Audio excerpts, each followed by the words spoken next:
Welcome to Generation Dragons episode 40. Steve, how are you? Clint, my man, doing well. Can you believe we've been 40 at this now? I know, Cheers. 40. We're 12 weeks away to being a full year of podcasting and YouTubes. And on that, thank you everyone for listening to us in your ear holes or watching us on your eye holes. Feel free to always give us a like or subscribe if you like what you're listening to. Today, Steve and we got together last week and watched He-Man, polished off a 2-6 of rye. Maybe there was a little beer involved. So, a little bit. Few things. Yeah, It was a good night. It was fun stuff. But yes, we're here to give our impressions of part 2 of Masters of the Universe Revelations. Steve, I'll let you kick it off. We're going to give right off the bat thoughts of what you thought of it, where it went. I liked it. I'll get more into it later because there's things I didn't like. There's things I did like. But overall, I remember telling myself, don't read all the stuff online. Don't follow all that stuff. Let's just watch it and see how I feel. And so my initial thoughts was, I liked it. I felt good after watching it. Digging in deeper, there are things I definitely didn't, and there's different things I do.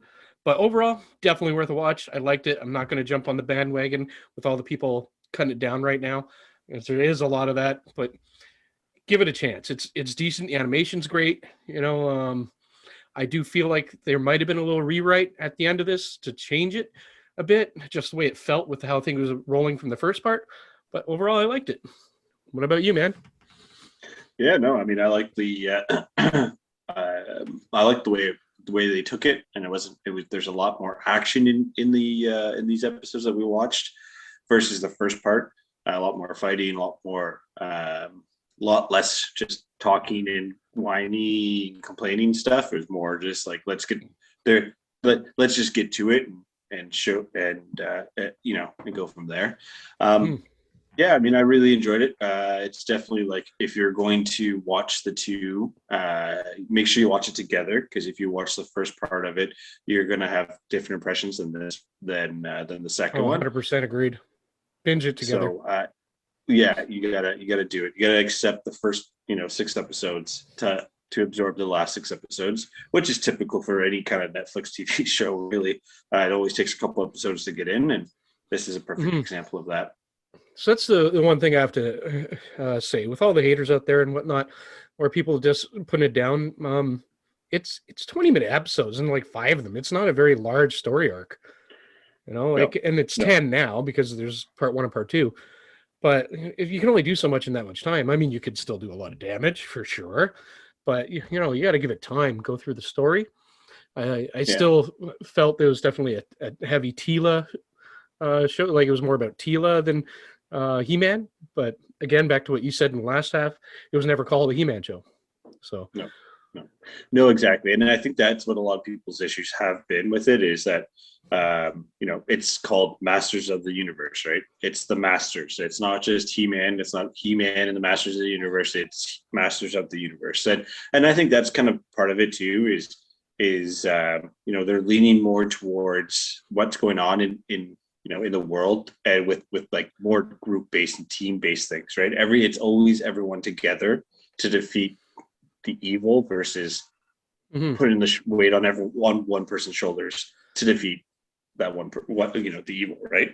I mean, you compare it to Star Wars, and I know people shit on the last few episodes of Star Wars, but Luke Skywalker was there to save everything. But if it wasn't for Leia and Han and everyone else, then Luke wouldn't have saved everyone. But if you look at but that's what it is. But that's more so what this is like, right? Very much. So there's some problems I have with it. We'll get into it later, and it's not more with the team; it's more with how. But I'll explain when we get there. Yeah, no. I mean, go ahead, jump in there. I mean, so let's actually. How did you feel with your predictions from where you thought they were almost none of them got. So most none of them came to pass. But I was thinking more towards the end of the series, not the end of the season. I still think some of them might happen, Just to sum up my predictions from before in a really quick way, I predicted that He-Man would relinquish the power to become king as his dad or his mom stepped down. Tila would become the sorceress, like she was always supposed to be, but I expected Andra to be chosen as her champion, and she'd be the one who wields the power. And so, out of all those things, the only thing that did happen of my prediction, I still think it's going to happen actually by the end of the series. But the only thing that did happen was Andra got promoted to lieutenant, so she's part of the Royal Guard now. Right. Yes. I do recall that, surprisingly, because I was near the end. I was drawing some blanks. Yeah, I mean, okay, so I guess we haven't done any spoilers yet, but if you're listening to this so far, well, that was a spoiler, but I'll stop. Yeah, but that's not a damaging spoiler. So I just want to give everyone, you may hear some more in-depth spoils moving forward. So if you haven't watched it, make sure you watch it before you come in and finish watching our episode. So we'll give you that little break. And yeah, so Steve, with that, right? Like how they kind of killed off characters, how they brought in there was a lot of death stuff, actually. right? And I know there was jokes and kiddings about everyone crying, and there's a bunch of crying scenes. But hey, you know what? There was people saying that, but I tried to avoid why and listen, because all I saw online was titles, or I basically didn't read anything. But I'd see like, it's all a bunch of criers. I'm like, nope, not reading it. So, but I mean, watching that with the crying. I mean, even if it was a bunch of crying, there was a lot of valid points of when the crying was happening. It wasn't just like randomly people started crying just to cry, right? It was like, I spilt my milk, nothing like that. No, the love like of my life just got stabbed. Yeah, exactly, right. Exactly. So go ahead. I cut you off when I was. No, that's okay, because I was jumping ahead. What I was thinking of doing is I kind of listed in order the chronological events of the 5 episodes for the most part, except for the beginning where I put my points, what I was thinking. So as I was thinking, I'd just go down that and you'd cut me up or stop me or agree or whatever as I go down them. Unless you want to go down them, doesn't matter to me. Well, I wrote them, so they're in my head. No, I'll go down it. So like we just contact with crying this, very much a Tila show. Which I mean, yes and no. You're right. Tila is the lead, right? But I wouldn't call it a Tila show. I still think it's a master show. I think you can see that there's a lot more focus on everybody this time around than there was just on Tila. Correct, Tila was the lead, but it wasn't just a Tila like focus, right? Where I'd say she was the main focus, but you're very much right. It was about the team, right? She was like the underarching kind of main arc of the story, but everything was connected to her and how things, not just her, but like connected around it, I guess would be the best way to say it. Yeah. And there's something that took me by surprise. We'll get to that, by the way. But very much. Go ahead. It's very much. I think the theme was about Tila discovering her magic powers that she didn't have until this point, and then building the team around that. Right. So. Right. I mean, yeah, for sure. No, you're right. We watched Skeletor become Skele God in the last part, or in part 1, at the end of part 1, and how Adam was how he became what was the name of it? Who does he become without the sword? Savage He-Man. Okay, so you froze for a second. Mine wasn't. Yeah, so with that. No, we're good. No, I heard you and you froze on my side too. Yeah, cool. So Savage He-Man, but the whole not needing the power for the power. I don't recall how they kind of tie that in, right? So sure, they're not talking bloodline, they're not like, but I had a strong opinion on this, meaning like because I really thought about it. In all other He-Man continuities, you had to have blood lineage or be chosen. So either you were, and they did address it, and this is where I'm getting to. In this series, it's anyone can have the power just by grabbing the sword, which I didn't like. Right. But what they did say is when He-Man and Skeletor were battling in the beginning, and or I should say Adam, not He-Man, Adam starts laughing at Skeletor, and he's like, What are we laughing at?" And he's like, "The sword was just a conduit, but the spark, that was always me." What are we laughing at? See, the sword is just the conduit. But the spark, that was always me. No. By the power of Grayskull!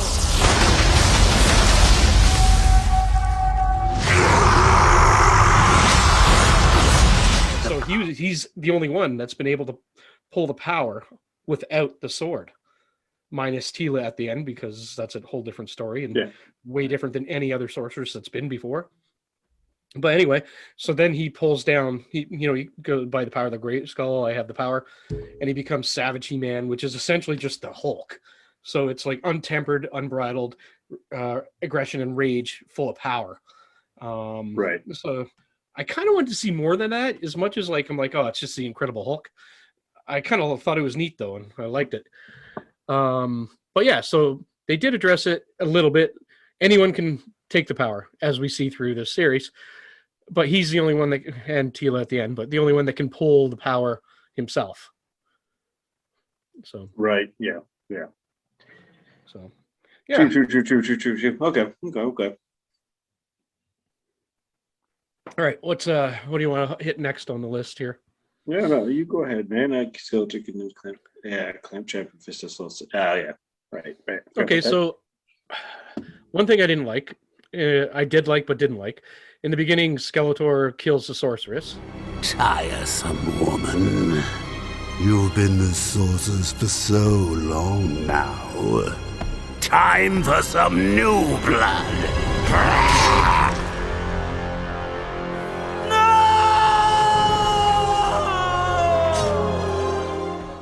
Which, yeah, I was like, yeah, of course, they're moving on. He's total badass and doesn't care about anything but his and ends to a mean, moving on to his goal.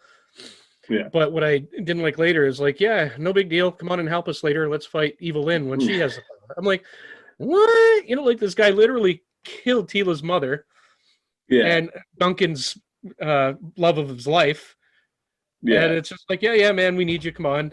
And then even when Adam finally gets the power back at the end, he gives the power to Skeletor as well to be Skelegod again. I'm like, this is like the most evil guy in the show, and you just gave him the same power you have. So I didn't like that too much. But I just didn't think it was smart. True. Yeah. No, it's a little weird, a little strange on that side. Yeah, what's your thought with Evil Lynn killing Panther?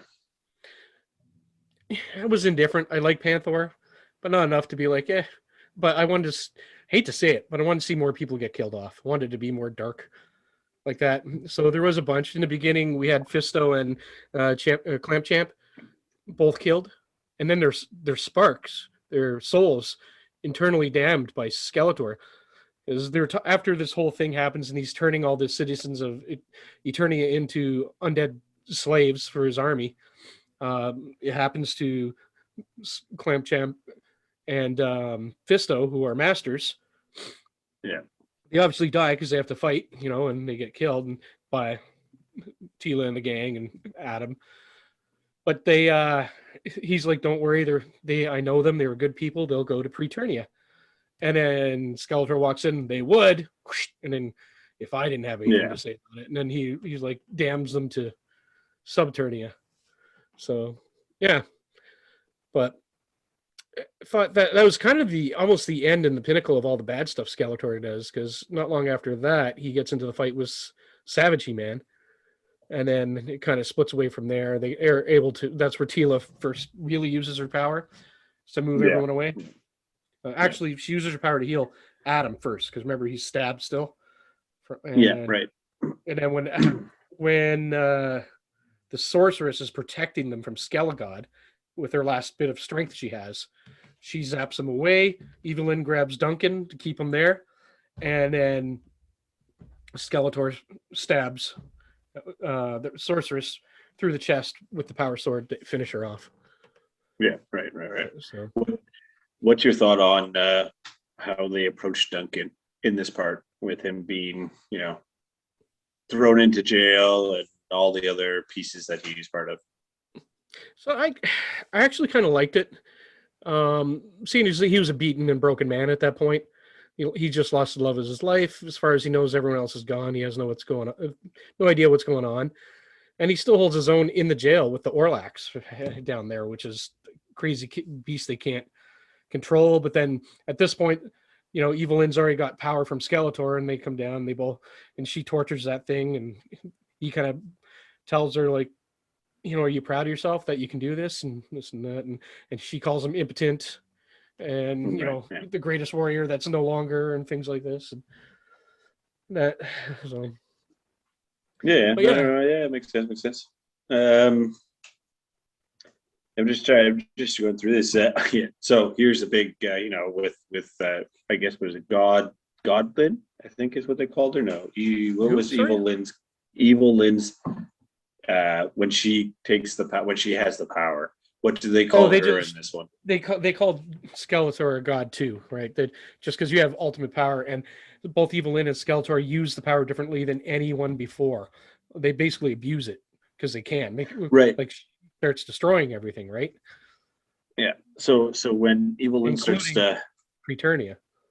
Yeah. So when Evil Lynn starts destroying everything and starts bringing raising the dead, which brings back Orko. What do you think? Yeah. What do you think of that?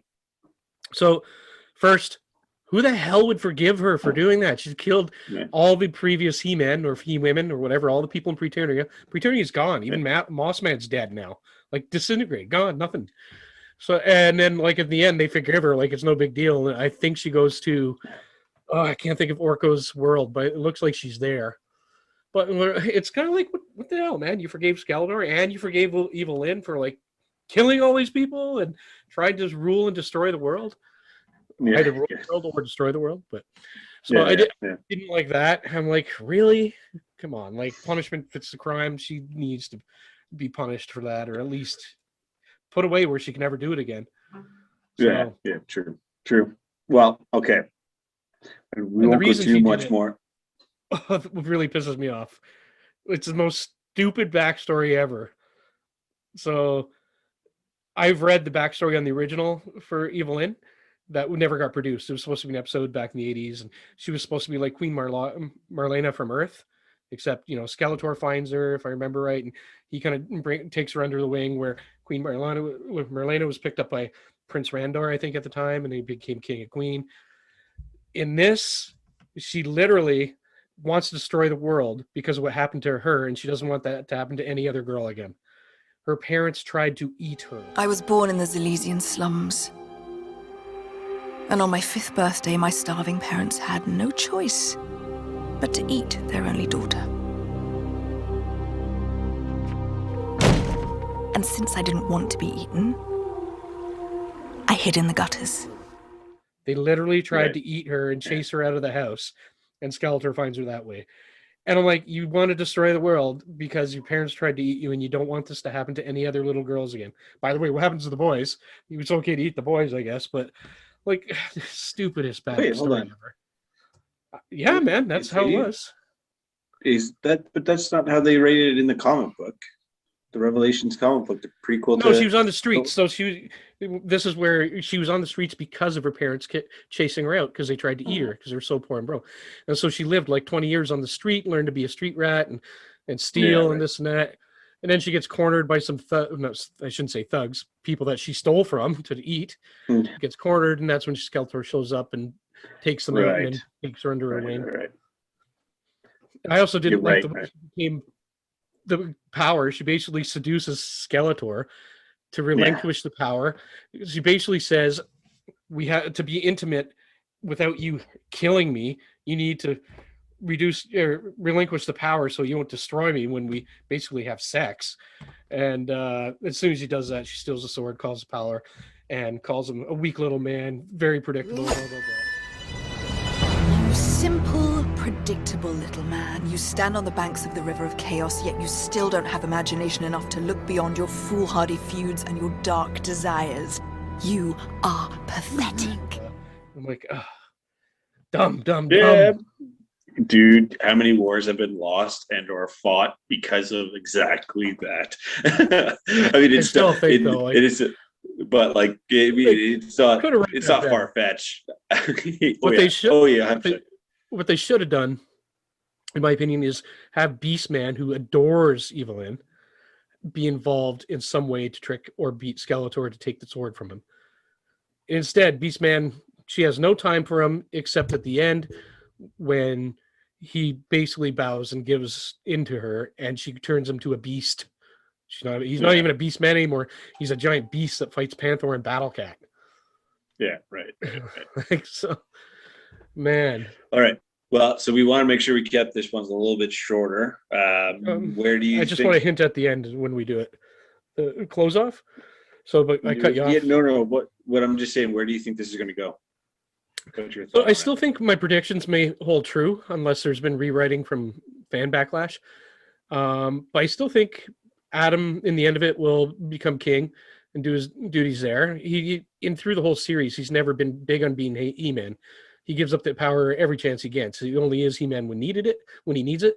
Even when he went to Preternia, he chose his form as Adam, not as He-Man. So I think he's going to change. I think that I wouldn't be surprised if they have time to write it in to have Marlena go back to Earth and maybe bring Randor with them when they step away. But this is like way out there. I don't think it's going to happen, but I could see it. I definitely think now that the sorceress has no power, has all this power? She's the first sorceress that can leave the castle. Every other sorceress sorceress has had to give it up. Give up their lives basically because they are the protector of the power and secrets of Castle Grayskull. Tila is not. She is just taking it for herself and sharing it with her friends, and she's out, which I don't understand how she can do it, but she can do it in this series. So she's out, but she has all this power. Why does she even need a champion, right?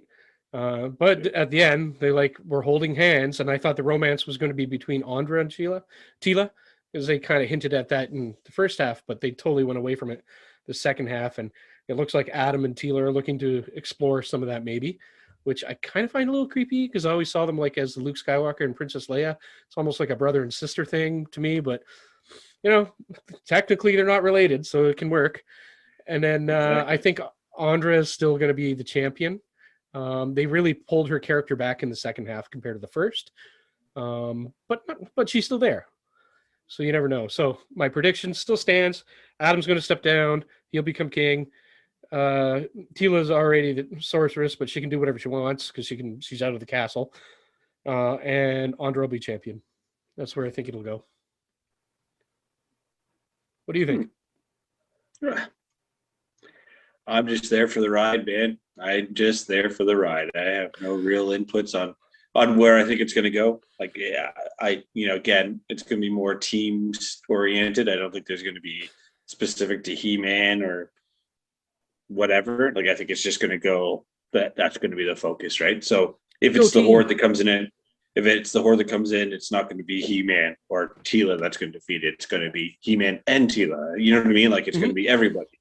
That's kind of that's the feeling I've got with this, but that's how it's going to end.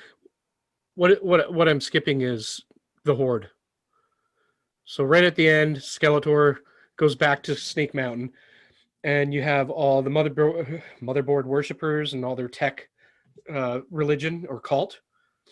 And basically Skeletor is there just kicking ass. And then I think it's Triclops explains it's all motherboard that made them do it. And he looks at the idol and says, "That idol?" and tries to blast it. And then, of course, nothing happens. And then it transforms like a transformer into a sorceress-looking type thing and basically implants out of her fingers Skeletor and assimilates him with tech. Kind of ends there with all this tech running through. But as he finishes, her little beacon on her head, I guess it's a machine, shows the Horde symbol. So in right. all of in all the continuities, it's Hordak who saves Skeletor's life after the battle with Randor when he burns his face. So it's Hordak's magic or whatever they did, and they might make it tech this time. I think it's still magic. Keeps Skeletor alive, and that's why he's all bones because he was burned out, but he's still alive. And then Skeletor always traps Hordak in the same realm where She-Ra is. I can't think of the planet right now. Damn, that's gonna bug me. But so I think where this is going is the Horde's going to get involved, and you may not, because they already did She-Ra, but you might see She-Ra get involved. But with that, where's the other power sword? Because there's supposed to be 2 power swords, and they really made this whole series about the one power sword. So maybe no She-Ra, or maybe not in the same way. Maybe there's another power sword that calls Grayskull, the power of Grayskull. What about the He-Man, the other He-Man Netflix show with his uncle uses the hammer, picks the hammer versus the sword? Is that the same one? That's you're referring to? It's Keldor. Keldor is Skeletor. So when he picks, it's the same series where he picks one or the other. Oh no, Yeah, are we getting confused with the other series? No, that's what I'm asking. Yeah. We're getting confused with the other newer series. Yeah, the other one, the other series, the kid. It's more kid oriented. Yeah. So Keldor went like that. Now that I'm thinking about it, maybe what they'll do is She-Ra will come get more involved and come save the day. Once, I bet you the Horde will come to Eternia and kind of take over, and then She-Ra will come, and like Sorceress and the Masters will get their ass kicked in the beginning, and She-Ra will come. Yeah. Maybe we'll see. But in the end, it'll still be He-Man becoming king, I think, and exactly. Andra becoming champion. But who knows if they throw She-Ra in the mix or not? We'll see. Yeah, true. Still liked it all overall. Well, good. No, and I think if you were to give it a number, what would be your number out of 10? Out of 10, Steve, what would you give it out of 10? 7? I was going to say 6, but maybe a 7. It's the borderline, only because there's certain things I didn't think they explained well and wanted better, but I actually think the animation bumps it up so much. Like, it is so well animated. Yeah. So 100%. Well, everybody, I hope you enjoyed our conversation around Masters of the Universe Revelations Part 2 and where we think it might be going. Well, more where Steve thinks it might be going, and I'm just here for the ride. So, Steve, as always, keep collecting, keep gaming, keep safe.